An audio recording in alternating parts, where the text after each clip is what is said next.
আসসালামু আলাইকুম everyone, welcome back to my channel. আপনারা সবাই কেমন আছেন? আশা করি নিশ্চয়ই ভালো আছেন। চিকেন একটি অসাধারণ মজাদার খাবার, আর চিকেন দিয়ে অনেক আইটেম করা যায়। চিকেন দিয়ে অনেক ধরনের কিছু বানানো যায়। সেখান থেকে আমি আজকে আপনাদেরকে করে দেখাবো দই চিকেন কি করে বানাতে হয়। দই চিকেন একটি অসাধারণ মজাদার খাবার, যেই খাবারটা আমরা পোলাও, ভাত, রুটি, নান রুটি, পরোটা সব কিছুর সাথে আমরা খেতে পারি, কারণ দই চিকেন এমনই একটি খাবার। তাহলে ফ্রেন্ড, চলুন দেখে নেই কি করে দই চিকেন বানাতে হয়। এখানে আমি হাফ কেজি চিকেন নিয়েছি। চিকেনগুলোকে আমি মাঝারি সাইজ করে কেটেছি।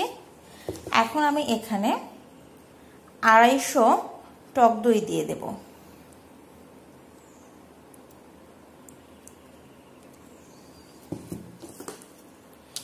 টক দই দিয়ে এখন আমি এটাকে খুব ভালো করে মেখে ম্যারিনেট করে নেব। চিকেনটা ম্যারিনেট করা হয়ে গেছে। এখন আমি এটাকে আধা ঘন্টা ফ্রিজে রেখে দেব। চুলায় একটি প্যান বসিয়ে 4 টেবিল চামচ সয়াবিন তেল দিয়ে দিয়েছি, আর দিচ্ছি 2 টেবিল চামচ বাটার।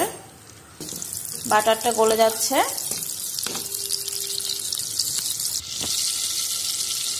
এখন এখানে দিয়ে দিচ্ছি 3 টুকরো এলাচ, 3 টুকরো দারচিনি, 2টো তেজপাতা মাঝখান থেকে ছিঁড়ে।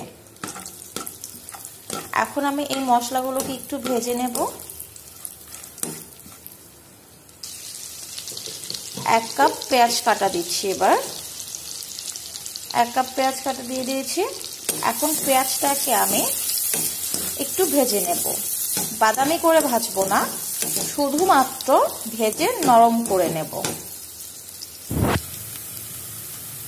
পেঁয়াজটা একটু নরম হয়ে আসছে। এখন আমি দিয়ে দিচ্ছি 1 চামচ আদা রসুনের পেস্ট,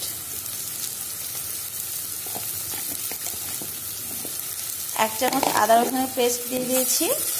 এখন আমি পেঁয়াজের সাথে আদা রসুনের পেস্টটাকে একটু ভেজে নেব, যেন আদা রসুনের কোনো কাঁচা গন্ধ না আসে এবং সুন্দর একটা স্মেল যেন আসে।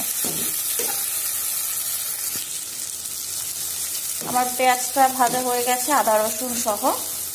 এখন আমি এখানে আধা কাপ পানি দেব,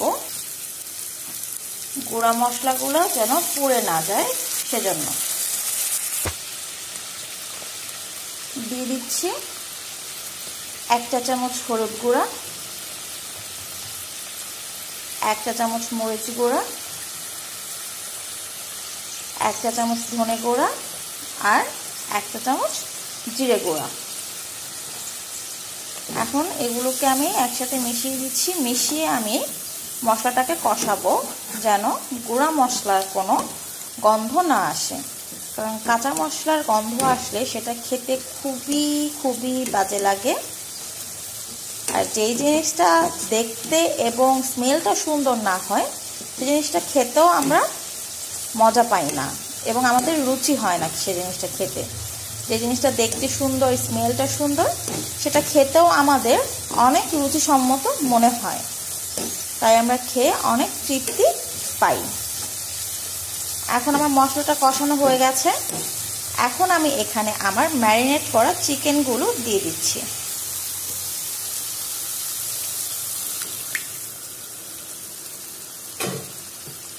এখন ভালো করে মশলার সাথে চিকেনটাকে আমি মিশিয়ে দেব।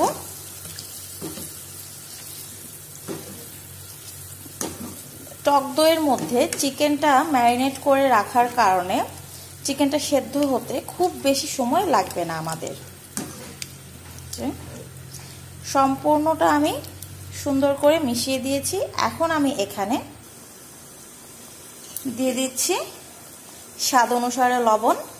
আপনারা আপনাদের স্বাদ অনুসারে দেবেন।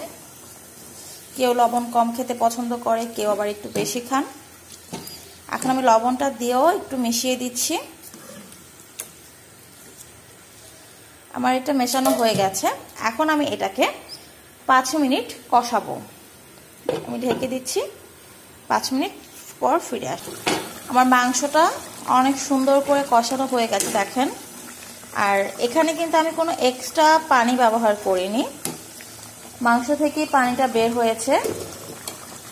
এখন আমি এখানে দিয়ে দিচ্ছি 1 চামচ টমেটো সস। ভালো করে আমি চিকেনটাকে সসের সাথে মিক্স করে দিচ্ছি।